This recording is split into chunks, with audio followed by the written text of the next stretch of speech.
afternoon, everyone. I am Councilmember Edward Pollard and the Vice Chair of the Budget and Fiscal Affairs Committee, and I call this meeting to order. I would like to welcome all council members in attendance. We have Councilmember Tarsha Jackson and staff from Letitia Plummer, David Robinson, Mike Knox, Carlos Cisneros, and Abby Kamen. We're also joined by staff of the Chair, Dave Martin, District E. Today's budget workshops are Housing and Community Development, which will be presenting at 1 o'clock at this hour, followed by Houston Health Department at 2, Solid Waste Management Department at 3, and we will close with the Municipal Courts at 4 p.m. Additionally, the budget workshop schedule is posted on the BFA website. All Budget and Fiscal Affairs Committee meetings and budget workshops are broadcast on HTV through the city's municipal channel, in addition to streamed on the HTV Facebook page. A public speakers list has been provided to each council member for today's presentations. However, if there are additional members of the public that are here in person and did not get a chance to sign up by yesterday's deadline, there's a sign-in sheet at the front table, and my staff will be monitoring the public speakers list. The main public hearing on the FY24 budget is expected to occur on Wednesday, May 31st, during our regularly scheduled City Council meeting at 9 a.m. Council members should submit any department budget workshop questions in a Word document and upload it to SharePoint Budget Workspace. Over the last 2 weeks, the District E staff has shared links to the SharePoint Budget Workspace and held a refresher training to make sure council offices are prepared for this budget season. All presentations for budget workshops will be posted on the SharePoint 48 hours before the day of the department workshops and delivered to council inboxes in the annex lobby. Please make sure your staff is utilizing the workspace and picking up department presentations in your mailboxes in a timely manner. These presentations will then be uploaded to the BFA website. Departments have been directed to provide responses within 48 hours of the conclusion of their presentation to any questions posted before the start of the workshop. Department responses will also be uploaded to the SharePoint for all council members to review. If questions are submitted after the presentation, departments have 48 hours to respond via SharePoint from the time of posting. Questions from council members can be uploaded at any time during the budget workshop process. The earlier the better, allowing departments plenty of time to provide responses. Public speakers should have signed up online by 3 p.m. yesterday. The FY 2024 budget amendment template has also been uploaded to the SharePoint Budget Workspace. Mayor Turner sent out a memo to all council members and council offices to ensure productive discussions on the FY 2024 budget process related to council member amendments. Per his memo, only operation budget related amendments will be considered. Policy amendments should not be submitted and will be ruled out of order. Please see the mayor's memo for additional guidance. That's all from the mayor's office. I encourage all council members to reach out directly to the mayor in an effort to make sure your amendments are successful, or you can work with the mayor to identify a path forward. I think he just wanted me to say all that. Amendments are due on Wednesday, May 31st. All right. For the council members who are attending virtually, you are asked to please keep your cameras on. If you leave the meeting, turn your camera off. And if you leave for an extended period of time, you will be removed. Council members attending virtually, if you wish to speak, please raise your hand and type that in the chat. My staff will then comment in the chat with existing queue and provide updates as available. Once your comments or questions have been executed, please lower your hand and we will proceed with the rest of the queue.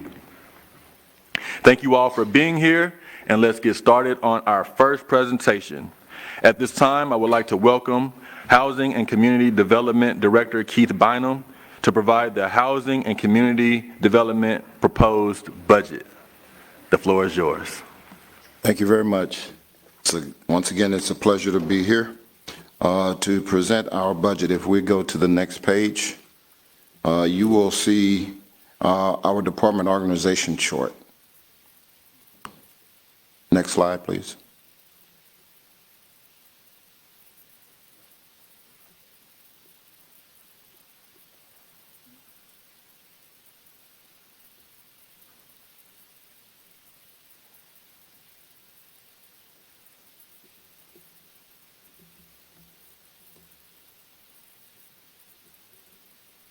Just a moment for technical difficulties.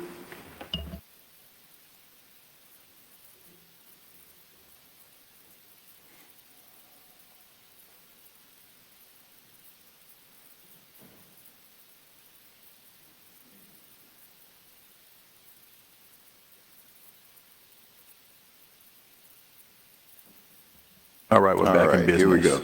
Thank you. This is our department organization chart. As you see, my executive team and some of my senior team members are on this chart who have a direct report to me. Over to the left, you will see the number of departments that are funded through our department. I might add that Don, Health Department, and libraries are the three departments that really do not have a direct impact on our daily operation. All the other departments are in a support role to our daily operation. So that should give you some pause when you look at that first one. If you go to the next slide, the next slide, the expenditures by category. We have personnel, supplies, office rent, restricted accounts, and other services and charges. And then you can see if we go across the line on personnel, that there is a change, a significant change on those. That is due to some reduction in staff. We have some programs that have wound down. So those, as you know, the majority of our staff is on grant funding. So as those programs go away, then those personnel individuals go away as well. The next one that is a significant reduction is in rent. We are located at 2100 Travis. We initially moved in to that building January 1st of 2019. We occupied 3 floors, and because of the wind down of DR17 and some of the issues with the GLO, we have now reduced that footprint and eliminated one of the floors. So that is the reduction in rent that you see there. If you go to the next slide, you'll see our FY 2023 personal versus non-personnel costs. It is pretty simple here. 33% of our budget is for personnel and 67 is non-personnel. That non-personnel is our restricted accounts, office rent, and other services charged for a total of $1,548,629. Our personnel costs is indicating is at $143,878.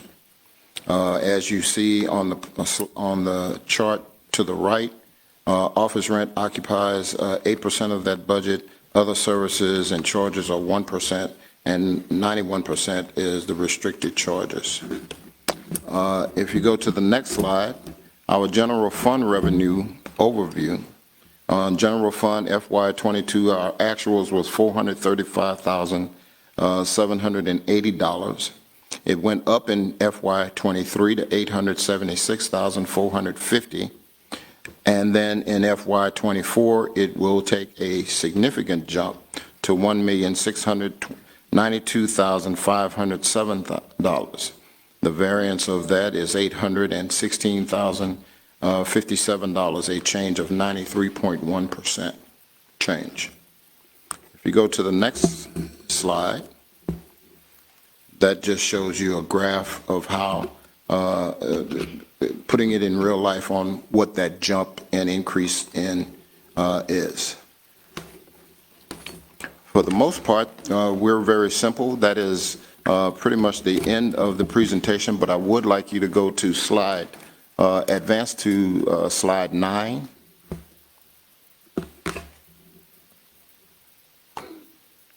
And on that slide, you will see our new awards. This will give you a better snapshot of what funding is available in the department and where that funding is coming from. So as you see on the chart, we have CDBG DR 21, that is that winter storm. That funding will be just a little bit under 51 million.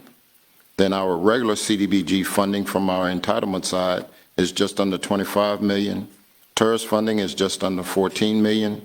Our HOPWA funding is just over 13 million. Home funding is just under 12 million. Bonds, 3 million. ESG is just over 2 million. General fund will be just at 1,692,507. And our HHSP funding is just under 1.6 million, for a total of $122,717,524.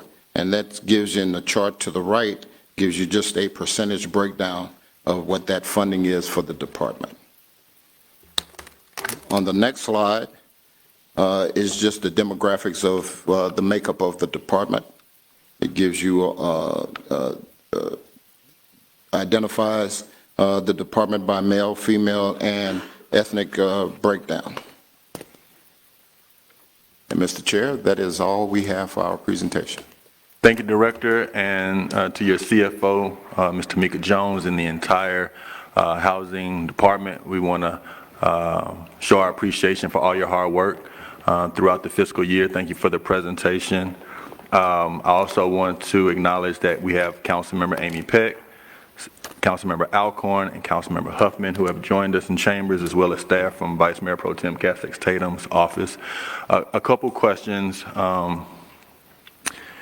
The slide that had the bar graph to show the increase from fiscal year 23 to 24 was slide 6. Page, yes. Can you elaborate more on that, on the FY 2023 estimate compared to the FY 2024 budget? So the department overall has not received, has a history of not receiving very much in general fund dollars. The general fund dollars have always been identified for specific dollars that the grant could not pay for. And here we have the similar situation. So there were more line items that the grant could not pay for in 23. So you saw that increase going from what it was in 22 to 23. And then in 23 to 24, there have been more items that have been, that we cannot charge to the grant for a number of reasons. And I can let the CFO jump in at any point when when I start straying too far off. But we have a number of programs that cannot be charged to the grant simply because we do business with the City of Houston.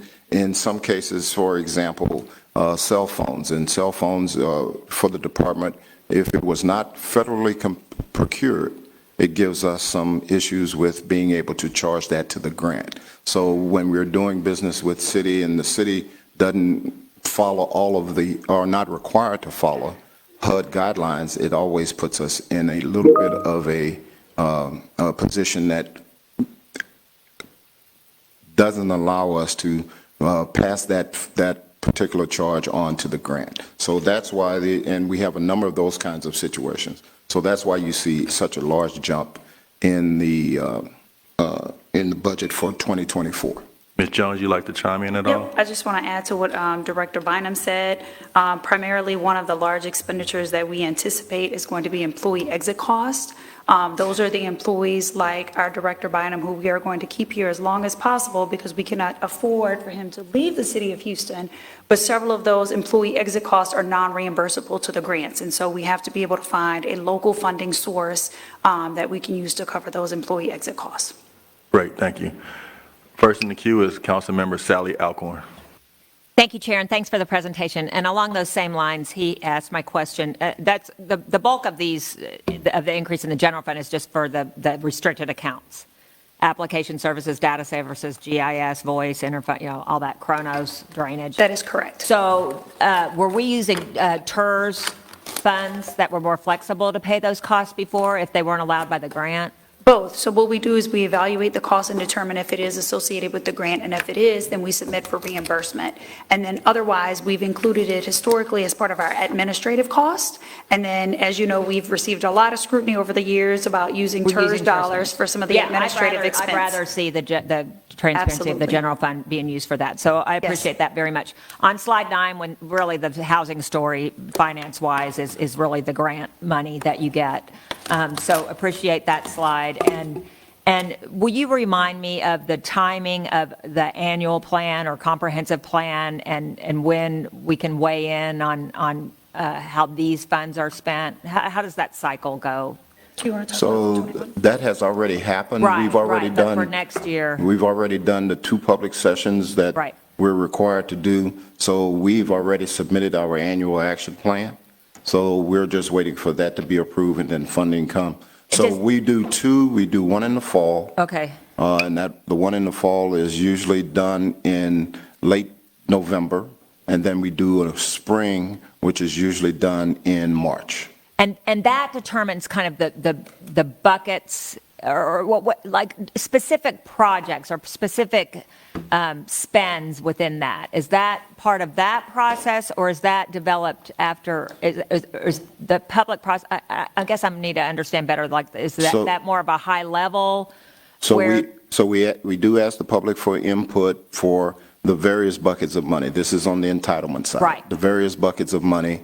And when we invite them in, they have an opportunity to identify programs that they would like to see, whether they would like to see more dollars put into rehab projects versus new construction, or more single family versus more multifamily. So like the broad types of things, That's not correct. specific. Not specifics. And so when developing specific, where this money's specifically going, is there any kind of process where the public is involved in that, or is that just an internal situation, or how does that? So the specifics, depending on which specific, for example, when we get ready to do multifamily, we'll do a NOVA, and we'll put that out. And then when those projects come back in, they are evaluated, we bring that back to this body to get a full understanding of what projects walk through the door, and then what projects we're going to push forward. Got it. Okay. Thank you. You're welcome. Also want to acknowledge virtually we have Councilmember Carolyn Evans Shabazz. Next in the queue is Councilmember Huffman. Thank you. If we look at slide number 3, when it talks about supplies, and there's $0 budgeted for supplies in FY24, help me understand why that is. A lot of our supply cost is going to be directly attributable to a grant, and so we utilize our grant funds to pay for those. So what we do is all of the items, depending on the nature of the expense, if it can be directly tied to serving a purpose of that funding source, we will maximize reimbursement of that funding source and then save our general fund dollars for those funds that are ineligible for reimbursement. Thank you. Seeing no other council members in queue, again, to the director and your entire team, I want to say thank you for the presentation, and you all are dismissed. Thank you. Thank you.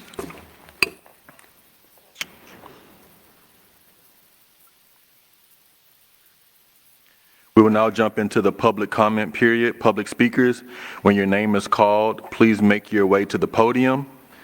We're using the list of public speakers who signed up by 3 p.m. yesterday. Based on normal committee rules, since we have over 10 speakers, we will be limiting the public comment to 1 minute per speaker. Be mindful that in order for us to ensure we give you all accurate and prompt responses. We're going to sometimes not be able to answer your questions today, but we'll be asking you to submit those to your at-large council members so that they can upload them to SharePoint, and the departments will be able to get you a detailed response within 48 hours. The first name on the public comment list is Doug Smith. I don't see Doug in the chambers.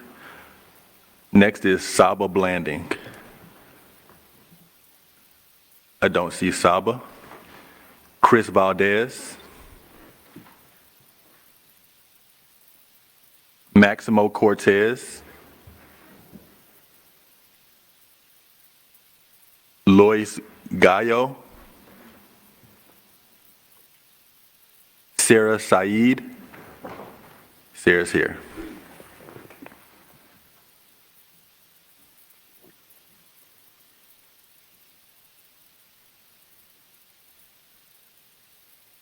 Wanted a point of information. We have folks who will need interpretation today. Will we allow more than a minute for that conversation? Yes, it will be doubled so that the translator has an opportunity to translate the information. Okay. I don't need translation just yet, but we have it available. So thank you. My name is Syed. I serve as the senior community organizer for Woori Juntos. We're a local organization in the Korean Community Center in the heart of Koreatown. We're dedicated to advancing the full vitality, agency, and participation of people of Asian descent all across Houston and immigrants in Texas. Today, we'll be hearing from Korean-speaking seniors, many of which who are participating in budget workshops for public comment for the first time.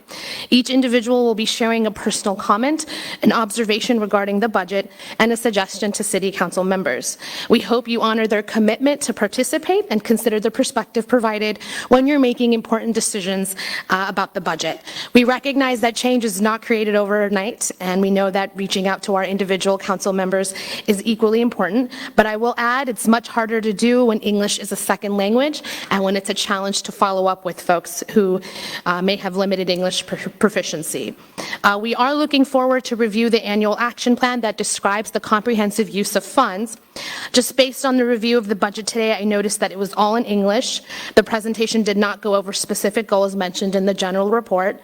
I will also add, in terms of the general public availability of the PDF presentation, it still hasn't been posted on the website, so we were having trouble accessing it. Oh, Terrence, you may want to help with this piece.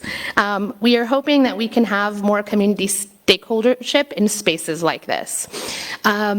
So for the Korean speakers that we have today, I will be reading. Thankfully, I translated their public comment today, but if you do have questions, we will be using the language line options that Terrence has provided.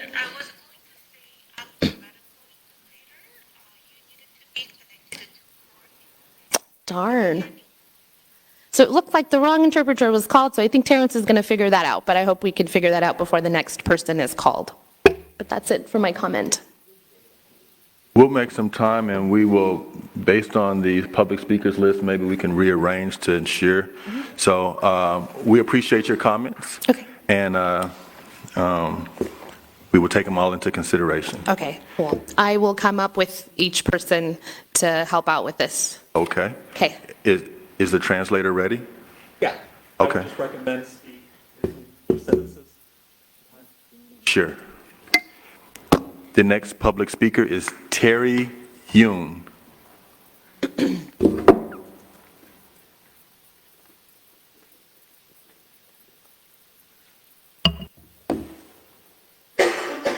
Interpreter, you can begin when the lady has spoken. She's actually speaking English. Oh, sorry. I'm bilingual.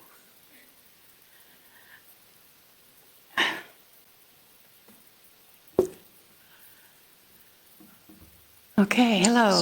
My name is Terry Yoon. I'm the service coordinator with Woori Juntos. I've been a resident of Houston for 44 years and have been a homeowner in Houston since 1994. And I live in West Branch neighborhood in the northwest part of Houston, the District A, where Council Member Amy Beck is. The community members I serve at Woori Juntos are for the most part first-generation immigrant Korean seniors, many of whom speak little to no English, and some without means of transportation. Much of what I do is language access, translating and interpreting services, reading mails, making calls, writing letters or emails for my clients, and assisting them to file public benefits and HUD applications. After reviewing the housing and community development budget, there's no mention of language accessibility in any of your goals. And I also noticed that in your mission, it says that this department is leading a national conversation about the housing crisis. But nowhere does it address how, and nowhere does it include areas such as Spring Branch.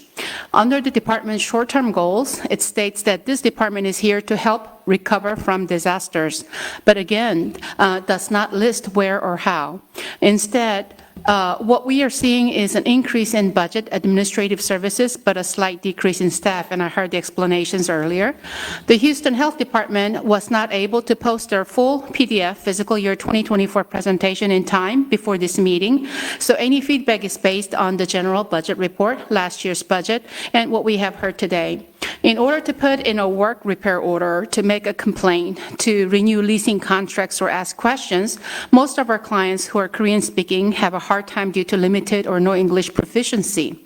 It then falls on to people like me to help. My suggestion is to allocate budget funds to make things like interpretation or translation easier for things the city has control over, whether that is through translated HUD leasing applications or even engaging with our council members.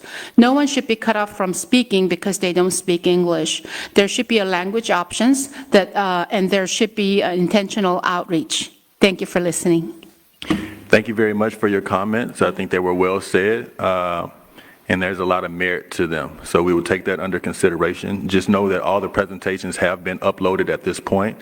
Our HITS department is assisting the departments with ensuring that the presentations are online. Sometimes there's a delay based on capacity or staffing, but they are up now, so please look at it. Regarding elaborating on some of the goals and processes, if there are specific questions that you have, please reach out to your at-large council member with that. We will get the department to respond accordingly, and we will definitely consider how we can be as accessible as possible when it comes to language going forward. So thank you for your comments. Thank you very much. Next public speaker, excuse me, ma'am, Ms. Yoon. Sorry, come back. You're popular. Councilmember Amy Peck. Thank you. I just wanted to say thank you for coming, and we work very closely with the leaders at the Korean Community Center, so if there's ever something that you're trying to figure out, we can always bring people to the Korean Community Center and get a translator and help people with any kind of process that they're trying to apply for. So just let us know. We're happy to assist with that. Thank you so much. The next public speaker is Dr. Paul Kim.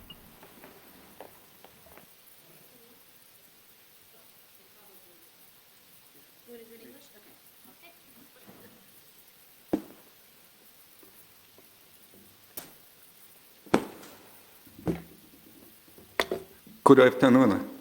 My name is Paul Q. Kim, okay? And retired PhD geologist, and now I'm working as a senior fellow in the civic engagement team of Woori Juntos.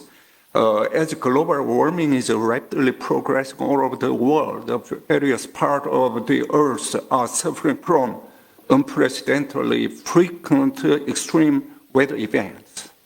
Every year in Houston area, natural disasters caused by extreme weather do not cease. I have lived in Houston for almost 30 years as a homeowner and have been affected by frequent hurricane and floodings.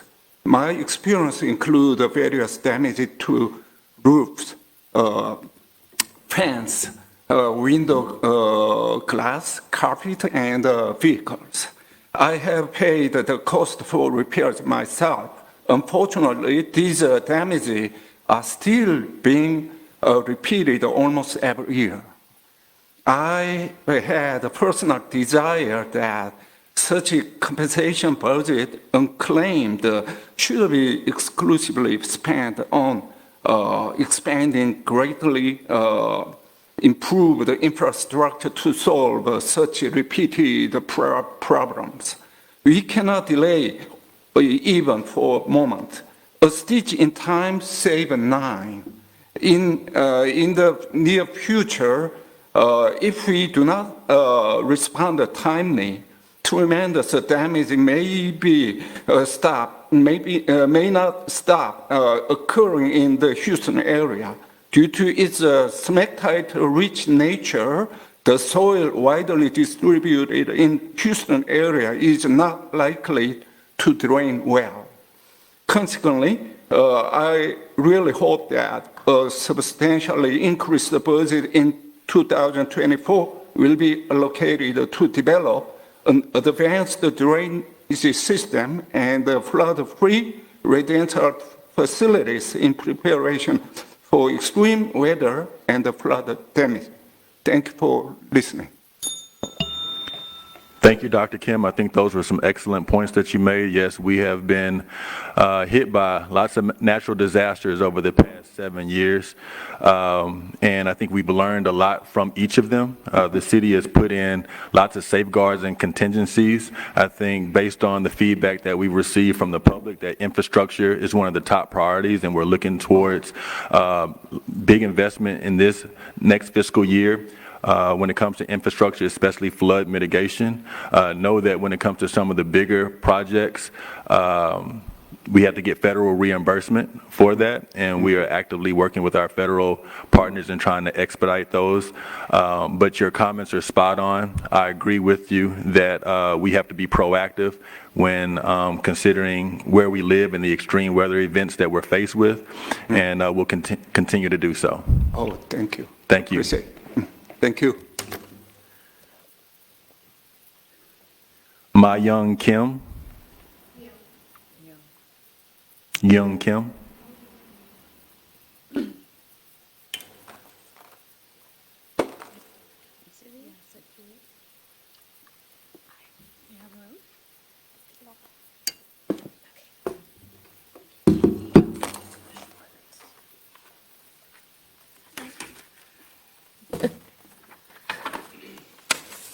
Go for it.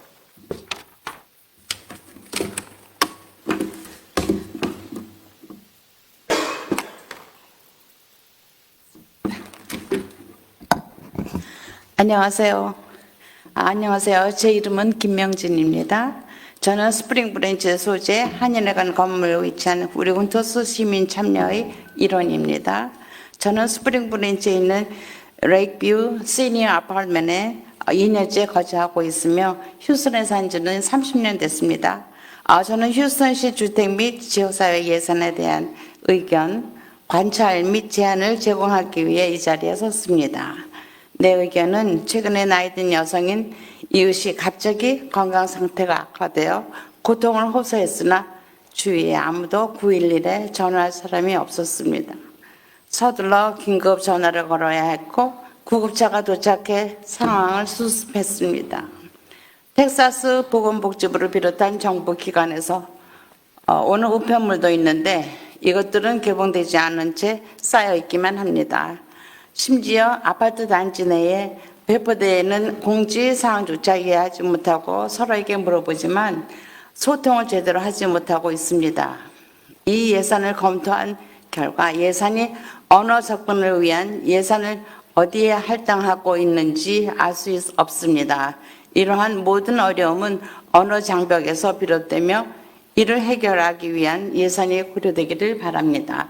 제 제안은 예산의 여러 언어로 제공되는 언어 접근 계획을 반영하여 해달라는 것이며 특히 한국어가 가능한 직원을 아파트 내에 상주토로 해주기를 정중히 부탁드립니다. 뿐만 아니라 주거시설에도 마찬가지입니다. 저는 시의원들이 이것을 고려하여 다른 예산을 승인하기 전에 그들 사이에 이것이 먼저 논의되기를 바랍니다. 들어주셔서 감사합니다. Can I now do the English translation. Hello, my name is Myung J Kim. I'm a senior civic engagement fellow at Woori Juntos, located in the Korean Community Center in the Spring Branch area. I've been residing in the Lakeview Senior Apartments in Spring Branch for 2 years and have lived in Houston for over 30 years. My comment is that recently an elderly woman who is my neighbor suddenly experienced a deterioration in her health, a Korean woman. She expressed her acute pain, but there was no one around who could call 911 because they did not understand her. I hurriedly made an emergency call and an ambulance arrived to handle the situation. There was also a lot of mail from government agencies, including the Department of Health, piled up without even being opened. Notices distributed within the apartment complex are not understood, and we are unable to communicate properly with each other or the staff at these apartment complexes. After reviewing the budget and listening to the departments today, it is unclear where language accessibility is prioritized. The language access plan for the city of Houston was last updated 9 years prior, and next year it will be 10 years since it was last updated. My suggestion is to allocate funds to ensure housing practices are language accessible and include an updated language access plan that is reflected in the budget and make it available in multiple languages. I also welcome an amendment regarding language accessibility and a language access plan and urge each city council member to have a position on language accessibility in Houston. Thank you so much for listening. Thank you very much for those points. Well taken. Although it isn't directly for this particular budget presentation, I do think it's something that we need to look into. Just for a clarification, for future reference, if your neighbor is someone you know does not feel as if they're getting the information in the language that they can receive, I would always start with your district council member. And as Councilmember Peck stated before, we will work to try to find a way to ensure that there is language access in the moment and then build from there to where, as a city, we're starting to explore more ways to make it more efficient. But please let your neighbor know never to let the mail pile up if they see it from the city of Houston, to try to find a way to contact your district council member. We will find someone that is able to speak in that language to provide some feedback. Can that be translated for Ms. Kim? Sure. By the translator, or interpreter, rather? I don't know if she heard us. Hi, Jennifer. Oh, hi. Did you hear the response from the city council member back to Ms. Kim? Oh, sorry. I thought each member, every time when they speak, there is another interpreter. I was wondering why am I here? And sorry, I didn't pay attention to the last person. And also, there's a lot of echoing. It's hard to understand. Thank you, Jennifer. Let me turn it over to Councilmember Amy Peck. Thank you. So HPD also has translators as well. So if there's an emergency situation, anyone should feel comfortable contacting HPD because they can find a translator. But as far as just day-to-day things that are happening in that apartment complex, we're happy to assist. Just contact my office and we can definitely get someone who can assist. Jennifer, were you able to translate that for Ms. Kim? So I couldn't hear that well and quite far, and sorry, I couldn't help. That's okay. I will go back and have somebody translate that to follow up with you, Ms. Peck. I'll also talk about the HPD option if there is an emergency. And then Mr. Pollard, I will also make sure that your feedback is also provided to Ms. Kim at a later time. Thank you. Thank you. Sylvia Chung. Thank you very much.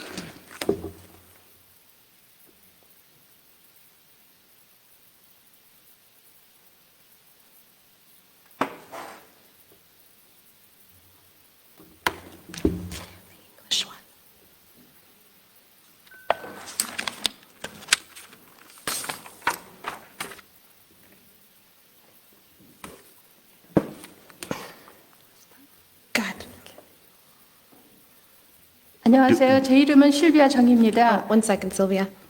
Do we need one of the members of your community that speaks both languages that may be able to better interpret than this machine that we have? That would be so great. Thank you. That may be easier.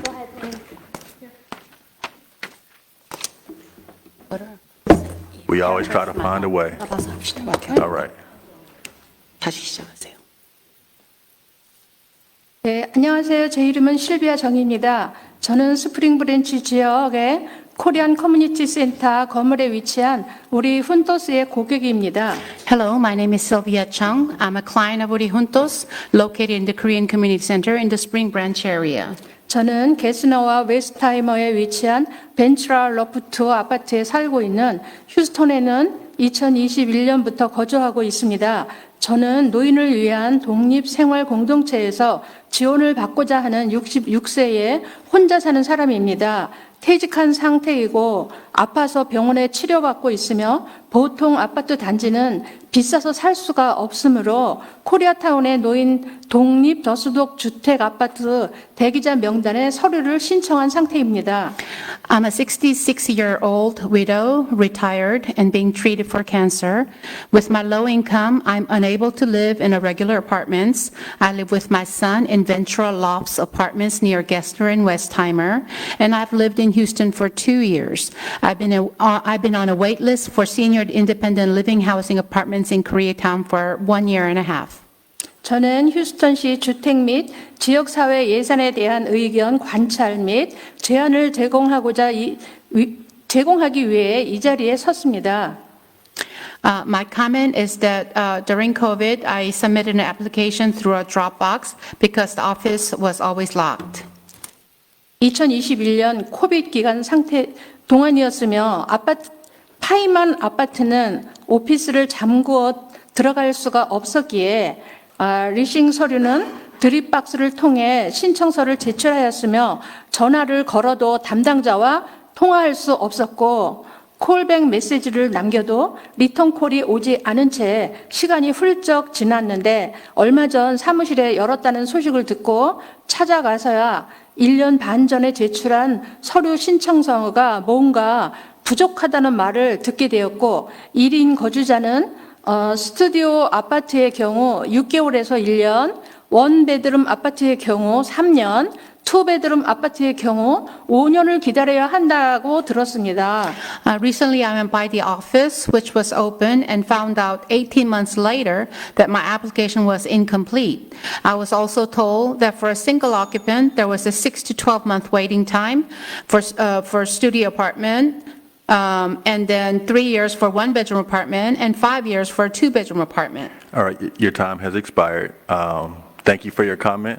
That isn't specific to this budget presentation, but if you could please provide that feedback to your district council member, they should help in facilitating a response for you.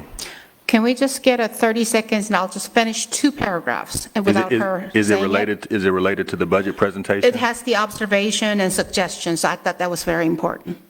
Sure. Thank you. 내가 할게요. The observation is that there has been no significant funding increase, and there's no way to know how the budget takes into consideration application times or which apartment complexes have wait lists. We also do not know of any Korean-speaking apartment complexes across Houston that are available other than the 2 locations in Koreatown. My suggestion is that there needs to be more availability of senior independent living facilities in Spring Branch area, especially in Koreatown near the zip code 77080. And there needs to be more transparency of wait lists and application times. Thank you. Thank you very much. Any questions? No? No questions.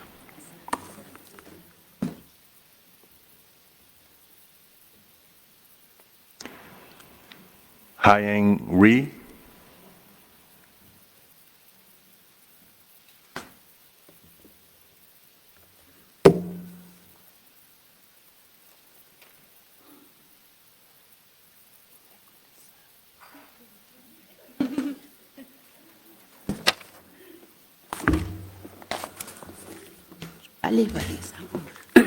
안녕하세요.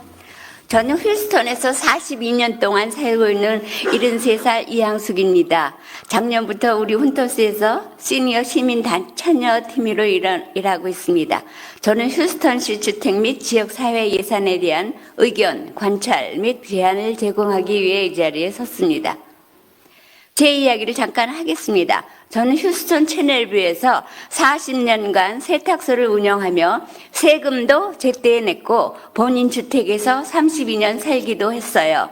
그러다가 은퇴하려고 가게를 매매했었는데 불행한 일이 생기는 바람에 가게 매매 대금도 받지 못하게 되어 저의 생활은 엉망이 되기 시작했지요. 결국은 집도 팔아야 했고 작은 아파트로 이사를 했어요.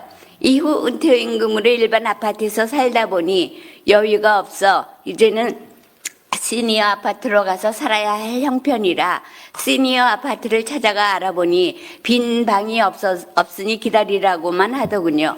휴스턴시의 예산 편성 계획을 살펴보니 2024년도에 시니어 아파트 증축에 대한 예산은 찾을 수가 없네요. 저뿐 아니라 같은 상황에 처한 시니어들이 많은데 휴스턴시에서 시니어 아파트를 더 많이 세워서 많은 시간을 기다리지 않고 입주할 수 있게 해주시면 고맙겠습니다. 감사합니다. Hello, my name is Hyang Sook Rhee. I'm a senior civic engagement fellow with Woori Juntos located in Houston Community Center in Spring Branch area. I've been living in Houston for 42 years. I own my house and operate a laundry business for 40 years. Paid taxes on time and live comfortably in my own home. My comment is, when I decided to retire and sell my business, the buyer accused us of fraud and refused to pay the purchase price, citing poor management and a downturn in the economy. As a result, we had to sell our house, and the financial loss has made life very difficult for us. I've been living in a regular apartment for the past 3 years, struggling while waiting for senior living low-income apartment to become available. Living in regular apartment with my retirement pension has been extremely challenging, and I want to move as soon as possible. After listening to the budget presentation and reviewing the budget briefly, my observation is that no funds for additional construction of senior apartments in Koreatown will be allocated in 2024. I also had a hard time understanding it. My suggestion is that many other seniors are facing the same situation. I would be grateful if the city of Houston would build more senior apartments in the Spring Branch area and allow us to move in without having to wait for such a long time. Thank you.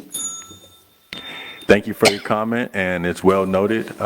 We do prioritize trying to bring in affordable housing, especially senior living complexes all throughout the city, and we will take your notes into consideration going forward. 시에서 지금 그 시니어 어포더블 리빙을 자기네들이 플랜을 하고 있는데 그냥 스프링 브랜치뿐만 아니고 시 전체에 그렇게 하고 있대요. Thank you. Councilmember Amy Peck. Thank you, Chair. And I completely agree. We definitely need more senior housing, especially in Spring Branch. And it's something that I've been pushing for, talking to the housing department and any developer that has been trying to build any kind of tax credit apartments. We've been asking for more senior housing in Spring Branch. 에이미 팩이 시티 카운슬 멤버인데요. 자기도 우리 스프링 브랜치 에리아에다가 그런 거 할 수 있도록 계속 추진하고 있고 노력하고 있어요. Councilmember Tiffany Thomas. Thank you, Mr. Chairman. I would welcome you to come back around January, February every year. That's when we release the proposal of developments. And oftentimes there are senior developments proposed, and there's a whole process of community engagement. And your voice and comments would be very helpful in support of, but that's the time where we do that between January and March. Every year. So how do we know exactly what date so that we can be here? I'll get your information, but I chair the housing committee and we can have you on that list. Once that's released, it's a special called meeting. It's similar to this. There's an agenda. You can sign up for public comments, and developers talk to community members, but we have prioritized senior housing throughout the city, and your comments are very helpful. So developers that have land there, are more motivated to do that, and the city supports senior housing, absolutely. So, but January to March is when we start that process. So your comments will be very important during that time. Thank you. 그 내년 1월에서 3월 사이에 이 집 짓고 이거 아파트 같은 거 짓는 거 그런 거를 하니까 그때 다시 와서 의견을 좀 내주면 좋겠대요. Thank you. And to all council members, just be mindful that the District E office has sent out a list of all of the public speakers, so you will have their contact information available. Thank you. Thank you. Reverend Joshua Na.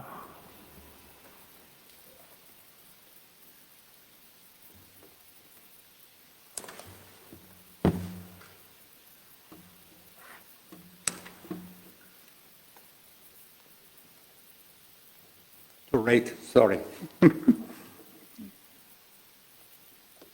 영어로 된 거 어디 있어요? 없어.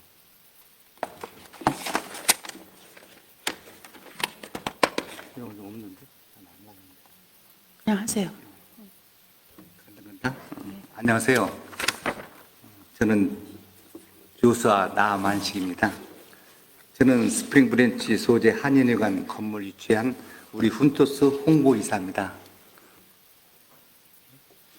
My name is Joshua Na. I am the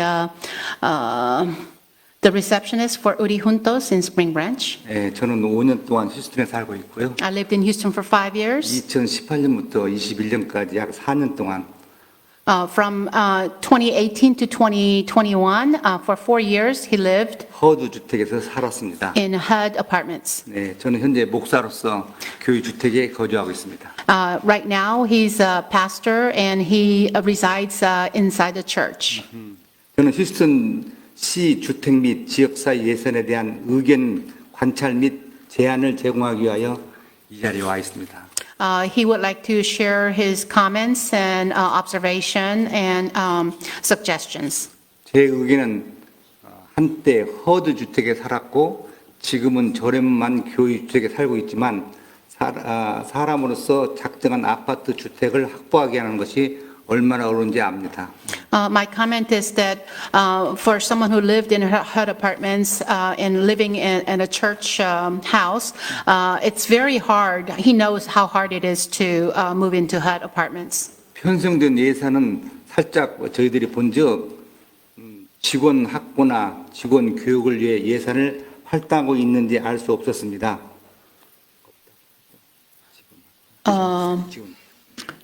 Staff and education budget, he couldn't find that.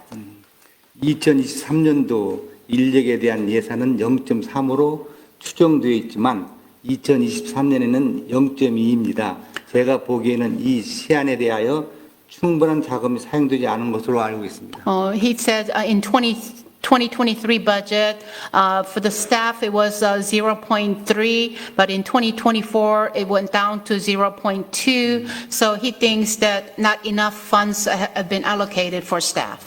또한 기대 수명 연장으로 노인 인구가 증감에 따라 노인 복지가 절실한 시기에만큼 더 많은 허드 주택 건설과 특히 한인타운에서 더 많은 다국어 직원에 대한 예산 자원을 활성화해서 65세 이상 노인에 대한 지원을 강화해 주었으면 좋겠습니다. So expectation of people living longer now and the seniors growing in population, it's so important to have the HUD availability of HUD apartments and have maybe a staffing budget allocated to the staff that could speak bilingual in the HUD apartments if there's like a lot of Koreans living in there. 들어주셔서 감사합니다. Thank you.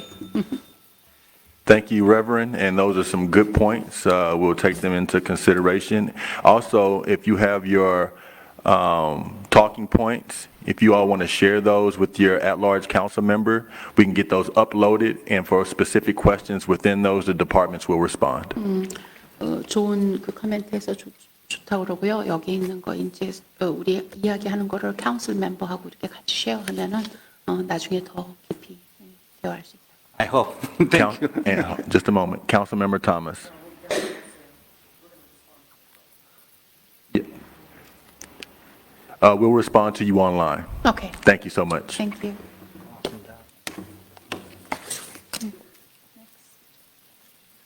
Monica Turman.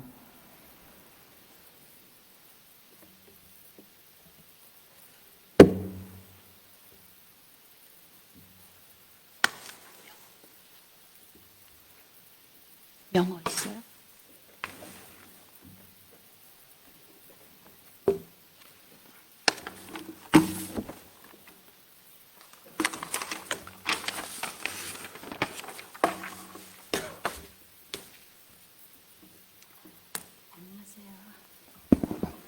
네, 제 이름은 모니카 털만입니다. 현재 나이는 80세이고 휴스턴에 거주하고 있습니다. 1988년 11월 달에 왔고 나이 40에 도미하였지만 학벌도 없고 기술도 없고 그래서 남의 가게에서 종업원으로 일하며 살았지만 돈을 모으기가 힘들며 최근 브리지 내에 있는 HUD 소속 시니어 아파트에 신청서를 접수하였지만 앞으로 5년은 더 기다려야 할 상황입니다. 나이가 80이라 언제 세상을 떠날지도 모르는데 지금까지 편안한 잠자리 하나 가져보지 못한 것이 못내 아쉽고 더군다나 집값이 너무 비싸서 세상에 태어나 내 집 하나 가져보지 못하고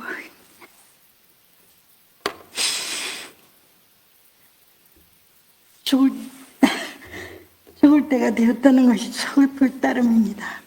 노인층이 늘어나면서 편안히 쉴 곳 부족한데 이런 상황에 어찌 저 하나에만 해당되겠습니까? 그렇다고 일부러 죽을 수도 없고 이런 해결 방법이 없을까요? 이렇게 두 손 모아 빕니다. 감사합니다. Hello, my name is Monica Turman. I'm a client of Woori Juntos located in the Korean Community Center in Spring Branch. In November 1988, at the age of 40, I immigrated to the United States. I had no formal secondary education, so I worked as an employee in a retail store just to make a living. I am currently 80 years old. My comment is that it was difficult for me to save money, and recently I applied for a senior apartment under HUD housing in the Spring Branch area. However, I'm now waiting for up to 5 years. At the age of 80, I am unsure when I will leave this world, and it's regrettable that I have never had a comfortable bed to sleep in. Moreover, the housing prices are so inflated that I could not afford to have my own home, and it saddens me to think that I might pass away without ever having one. My observation is that the elderly population is increasing, but there's a shortage of affordable places for them to live. I know I am not alone in this situation. My suggestion is to have more community feedback for your budget and partnership from people like me to create better solutions. I think the City of Houston would benefit from a board or a group of community members to provide insight into budget allocation. Thank you for listening. Ms. Turman, thank you for your comments, and we appreciate you being brave enough to let us know about your personal experience, and we have some council members that would like to give you some feedback. 자기 퍼스널한 이야기를 이렇게 나눠주셔서 감사하대요. Councilmember Thomas. Chairman, thank you so much for sharing your comments. That's an unfortunate situation, and you're right, you are not the only one. There's a close to 38,000 person wait list for HUD vouchers in the city. The city's housing department does not manage that process directly. We do not. That's the Houston Housing Authority. That's the recipient of those vouchers.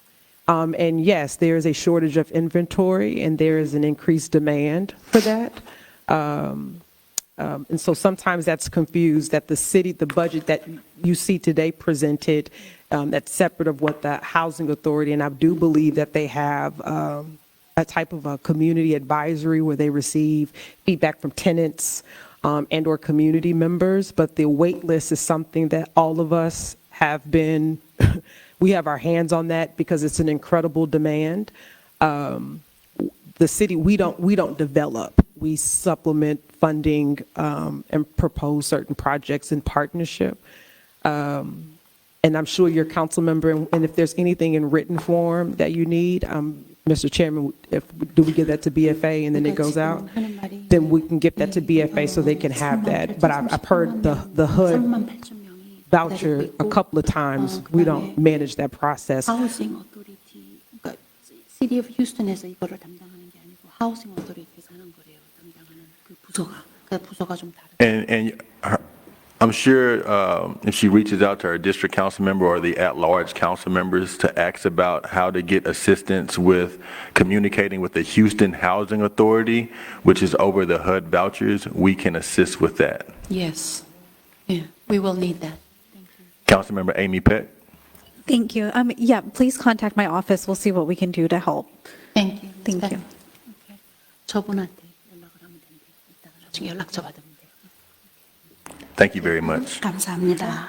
And to all the speakers from the Korean community who came out to speak this afternoon, we really appreciate your time and your efforts, and we've heard you loud and clear. We will take your thoughts into consideration and provide feedback. Thank you. Next speaker is Mr. Ed Pettit.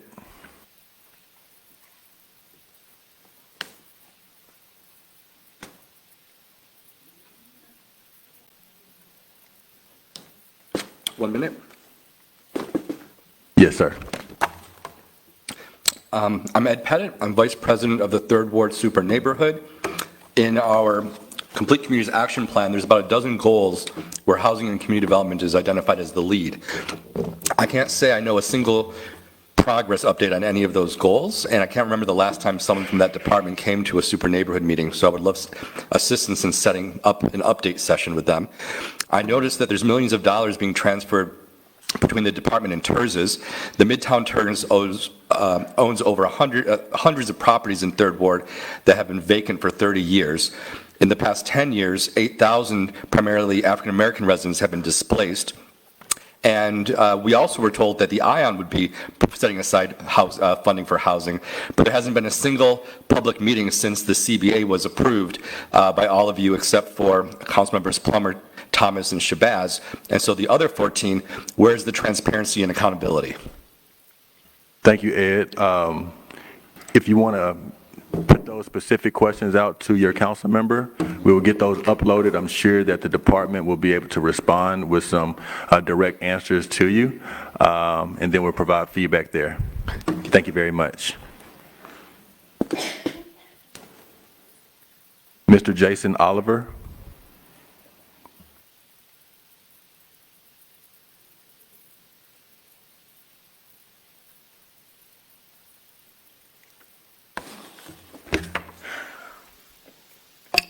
Right, can you hear me? Good afternoon, everyone. I'm Jason Oliver. I live in District G. I've been missing, so you all may have noticed that I've been missing. That's one of the reasons why I've been requesting, why many of us have been requesting the return of the virtual option of participation. It is very difficult to get here in the middle of the day at whatever time it is, 1 o'clock, 2 o'clock in the afternoon. So I want to keep pushing that. I know that this is a change. We're moving in the wrong direction in terms of accessibility. I'm grateful for all the people of Woori Juntos and the Korean community and other folks who have come. In terms of housing, what we're hearing, and one of the reasons why I'm just walking in is I was helping somebody try and navigate a terrible housing situation in 3rd Ward with their landlord.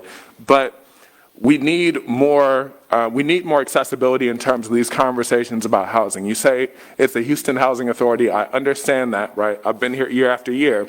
But there are also things in a city that's primarily renters that the city can and should do to work with renters to make sure that their needs are being met. We know that the housing authority or the housing department has been coming here saying we need more funds to actually help renters specifically, right? In a city that's majority renters. I'm hoping, right, even as we see in this department that we're getting less admin dollars for, less general fund dollars for admin in the housing department, we need to understand more about what we're seeing, as Ed said, as a return for our investment in terms of trying to implement these grants and then also trying to make sure that we're filling in the gaps where grants can't cover it. For example, for renters. Thank you. Thank you. Next speaker is Wythel Rogers.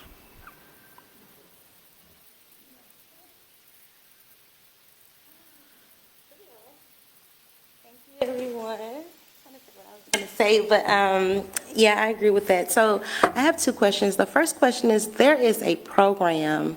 I'm from OST South Union Community, and there's a program there where houses are being constructed for the elderly population. Can I get the name of that program? I don't know if it's Home Repair Houston. I thought those funds were exhausted, but there are some new developments in our community for the elderly. Can anyone here answer that question? If you can, Single family, and so these are seniors who are like 80, 85 years old. I don't know if it's a matter of if the repairs are too expensive, and so they're building new homes on that property. so if you want to submit that, I'll submit it.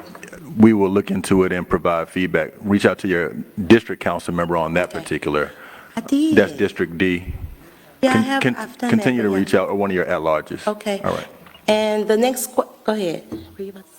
Oh, okay. And then the next question, what type of resources or any funding is being made available in this budget to protect renters, because they are being displaced due to the new construction and these 3-story properties that are turning into Airbnbs, and most of the landlords in this community are older, and so they are unable to really advocate for themselves, and there's just nothing being done at the moment. Thank you. Councilmember Sally Alcorn. On the short-term rental issue, the administration's looking at that very thing. At some of the, we don't want to remove affordable housing from the city to turn them into virtually hotels. Yeah. So we're looking, the administration's looking at that right now. Okay. All right, thanks a lot. Councilmember, just a moment. Councilmember Thomas. Thank you much. You mentioned OST South Union, and this is just off my memory, but Midtown also, they're developing the Midtown TERS area. They're doing some developments. I'm curious if it's them, but I'm not familiar of a development, a single family that's specifically for senior citizens. Because I think you said it's a new construction and then home repair, so those are two different programs. But if you have a specific address, then leave it. But I have your contact information because you signed up, and we can follow up to clarify that. And then for the emergency home repair program, we did extend that master contract. I believe it's a couple of hundred homes that would fully subscribe it. Off the top of my head, I don't know where we're at, but I know we are still accepting applications for that. It might be fully subscribed, I'm not sure. But if there's a specific issue with an application that's in queue, or you're curious about a status, we can get that information on emergency home repair for you too. Okay, that's helpful. Thank you. Thank you. There are no additional public speakers. This concludes our Housing and Community Development Workshop. We will now adjourn our Housing and Community Development Workshop and take a 5-minute break while setting up for the Houston Health Department Budget Workshop. Thank you.